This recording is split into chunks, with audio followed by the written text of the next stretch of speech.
Hi, Miss Prince. Welcome to How's Your Heart, and we're going to talk about how to move on. Kung napanood mo yung last episode ko, I was talking about stages of breakup. So I was just explaining na yung stages of breakup. However, now, this is the tips of how to move on. And let's start. Since the stages of breakup was denial, so my tip nung time na yun is you need to cry. That's my tip number one. You need to cry. You have to feel all the pain, all your emotions, kung ano yung na-feel mo. Because it really helps. Hindi mo pwede siya ikim-kim. My tip number two is you have to create your own breakup playlist, or you can check on Spotify some breakup playlists. I remember I made my own, but I'm not sure if updated pa yun kasi tapos na ako dun eh. But that time, gumawa talaga ako ng mga songs na favorite ko at feeling ko nakaka-relate ako dun sa mga music na yun, sa mga songs na yun. So, I made a breakup playlist that time, and it really helps because my emotions sa lyrics, lalabas siya lalo. Oh yeah, I'm wearing How's Your Heart again shirt. I have 3 designs, so you can check out my page. This one's large, that's why it's big. Anyway, tandem ang breakup playlist and crying. Kasi all your emotions, magsama yan eh. And it really helps to let go or to get out yung mga nafe-feel mo. Number 3 is mag-welcome ka ng pieces of advice from your friends or family. So, of course, when you move on, you need to talk to someone, diba? Well, of course, you also have to talk to God. You also have to talk to people in your life na you trust and believe. Don't talk to anyone na hindi mo rin, kasi minsan yung mga advice nila will just make you feel more negative. So, choose the people na gusto mong humingian ng advice. Yung mga trusted mo talaga.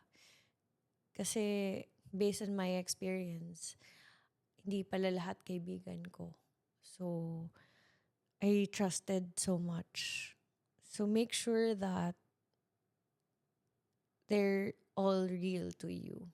So, yan yung denial stage. Okay, number 4 naman, leave old memories and make new ones.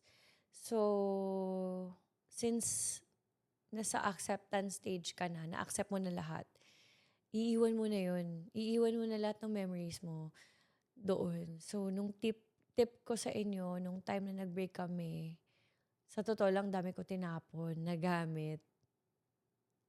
Hindi ko naman tinapon, binigay ko sa iba. Yung iba, iniwan ko. Iniwan ko sa kanya. So, I think kasi material things are just material things. But may sentimental value kasi yung time na yun, di ba? So, when you see that thing or bagay, it reminds that person na, oh my gosh, I can see this. Tapos, may memory na naman nangyayari. So, better or keep it. Yung hindi mo nakikita, just make sure na leave it all behind. That's why that time, ang dami kong talagang nawala na gamit. Yeah. I get rid of the things talaga. But if you don't wanna get rid of the things kasi sayang, pwede naman wag mo muna gamitin, taguin mo muna. Kasi I'm sure kapag wala ka na rin nafe-feel dun, magagamit mo siya ulit then baliwala na lang yun.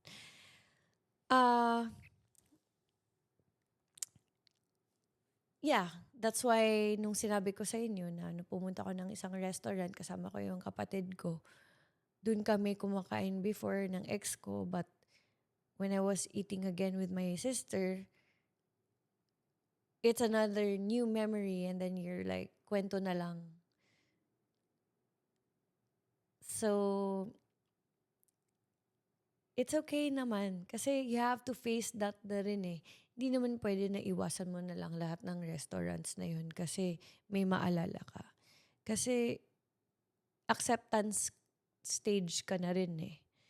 But hindi rin yung sinasabi na, dito yung ano namin, ganyan-ganyan. Pero pagkasama mo na yung kapatid mo or yung sino yung kasama mo, focus in the present. Mag-focus ka sa present kung sa ano nangyayari. So if you're eating or making new memories, then just focus on that. Don't be bitter kasi that's part of your past naman eh. And it really helps you to move on for me. Facing everything makes you move on and makes you stronger. Kasi if you're just gonna like put a wall or like put kanang itapal mo lang, i-cover up mo lang lahat yun. Pag mawala na yung case, for example, itong cellphone, yung casing, nilagay mo na ng case para hindi makita yung, yung kumbaga kumbaga, kunwari sira yung cellphone mo, konti dito sa likod, ayaw mong makita, nilagay mo ng case na may print. And then, eventually masisira din yung case na to eh. And makikita pa rin na may sugat yung, may tama tong cellphone. So, why not face it na lang na fix that cellphone rather than covering it up because eventually, you will still face it. And in the long run, mas tatagal pa yung nararamdaman mong bigat. So, it really helps you move on if you make new memories. My number 5 tip is make some my number 5 is try something new naman. Kasi masyado kang nasanay sa routine mo. So why not do something new na hindi mo pa nagawa? Kasi minsan talaga pag may routine kayo ng karelasyon mo, nakalimutan mo nang gawin yung mga gusto mo din. Kasi minsan iniisip mo yung gusto niya. Di ba may give and take kayo or minsan pala na-give mo na lahat tapos nakalimutan mo na rin yung sarili mo. So, better try something new and fresh and also meron din siyang drive na to live life and exciting. Mas exciting siya kasi hindi mo alam yung bago eh. Di ba? Mas excited ka kasi you don't know a thing about it. So, I've been doing that. Hindi rin kasi siya how to move on eh. It's also being single. So, it's enjoying life na when you try something new, ang sarap ng feeling kasi you get to know more about yourself and you get to know na, kaya ko pala to. Meron pala akong ganitong skill. So, you will get to know about yourself and you will get to love yourself more. Yeah.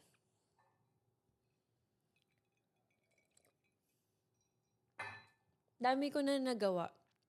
Nag-surf, nag-hike. Saya Bisprin kasi doon mo ma-realize yung tapang ko pala. Para siyang, I don't need a man. Yeah.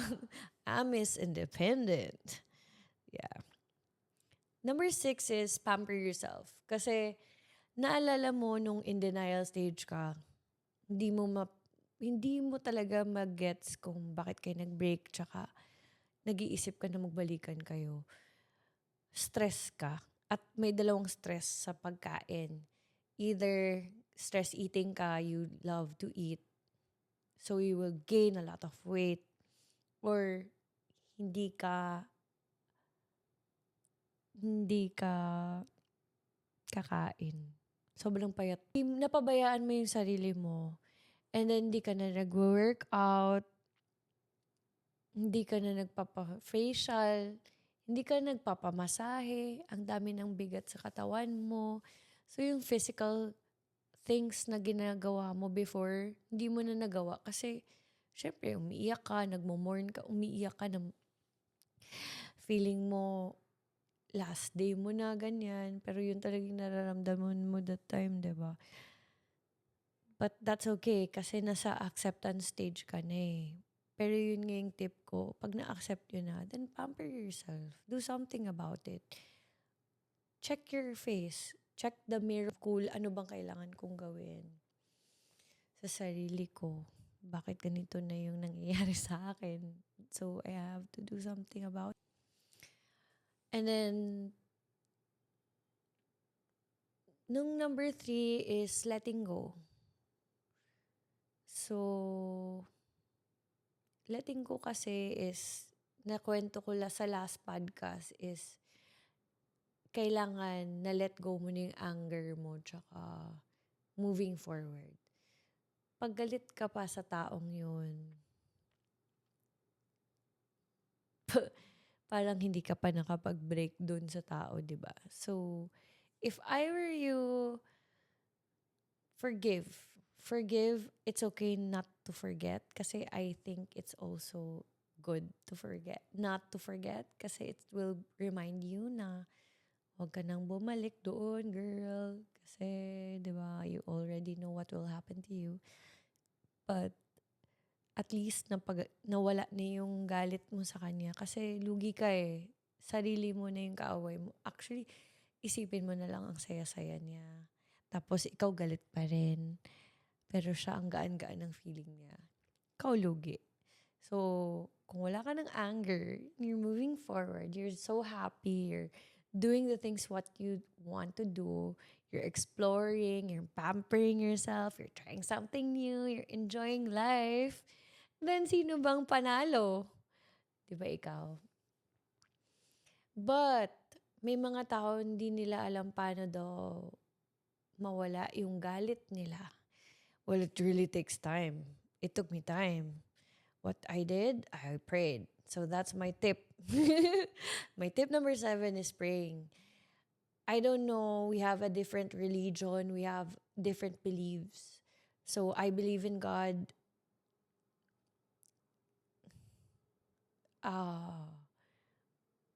I believe in God. So I prayed in God. I prayed to God, and may mga tao na they don't believe in God, but I don't want to ruin your, kung saan kayo naniniwala. But we have different religion. Sobrang dami talaga. Pero iba-iba, may mga God. But you have a God, right? Still believe na there's someone up there. So, you have to pray because nagka-time na wala na akong kaibigan, nawalan ng I live alone kasi I don't have my parents here. I'm already 35, so I don't have my siblings here. I don't talk to them every day. So, si God lang naman nakikinig sa akin. Tsaka, He will never fail you. And, He will really help you to take off your anger. My tip number 7 is spend time with your family and friends. Kasi, if you spend time with your family, you also get to get advice from them. Nung time na nag-break kami ng ex ko, I also listened to my dad, my mom, my siblings, my lola, my uncles, my aunties, my cousins. They were really there for me. And also my classmates from grade school, high school, college. And you will appreciate them kasi hindi mo akalain na they will be there for you pala. And you will really appreciate who will be there for you. Kasi sometimes, you're not asking, but they're already there for you na. And always treasure them because sila kasi nandyan sila para sa'yo no matter what. Kahit hindi mo naman sila nakakasama araw-araw or nakakausap. Pero alam mo nandyan sila. Siyempre may iba na rin silang pamilya. But even like a short text or 5-minute call, at least you know na they're always there for you. And they will also remind you kung sino ka, your old self. Kasi sometimes, di ba, wala ka na sa sarili mo. Paano ka nga makamove on? Na, you've been kinain ka na dun sa feeling na bagsak ka. Kaya, yung mga lumang tao na kilala ka will remind me of the good times. Pero sometimes din yung mga tao na mga luma, minsan nakakalimutan nila kung sino ka ngayon. 2024 na. So sometimes, I'm not that person anymore. At least you know yourself, right? So,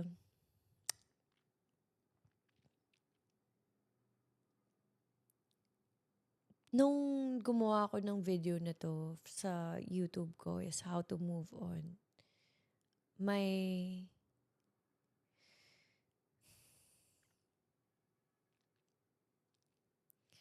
my last was spending time with your family and friends.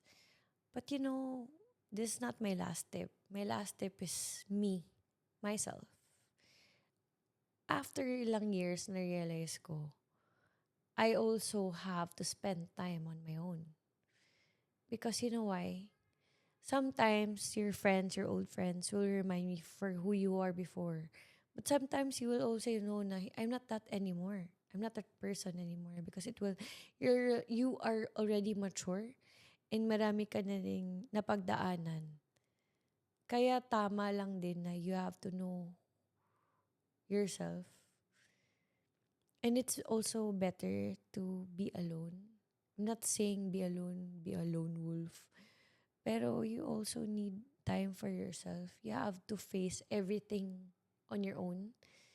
Kasi sa totoo lang, your friends are always there for you but not physically and hindi mo naman sila kasama everyday sa bahay mo. Your siblings are not always there for you kasi they also have their own lives. Your parents are already old and have their own life. But, for me, you also need yourself na kaya mo mag-isa. And lagi mo isipin, nung time naging kayo.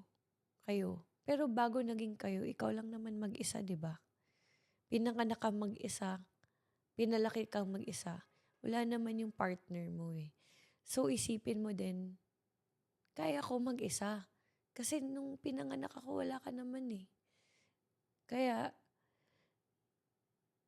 yung top 4 na lagi mong alalahanin, si God, ikaw, your family, and your friends. So, 4 yan, Bisprin. And, you already know yourself. God knows you more.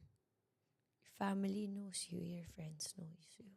But even though sometimes your family and friends say something na, but at the end of the day, you still know what you want and you still know what's for you.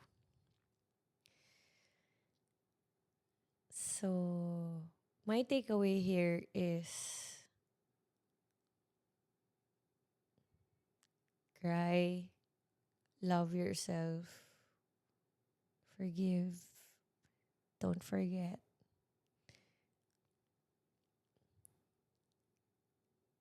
Time will heal. And they will be your memories na lang. And you'll be still thankful for the memories, but you don't wanna go back. Just move forward. Ang saya mag-move forward. And ang saya na wala ka na doon. You will realize that eventually. Anyway, if you like this video, don't forget to like and share it. And if you have more topics or suggestions, just let me know. Just can DM me, comment, anywhere. And if you like this shirt, then just let me know too. Okay, salamat kaayo.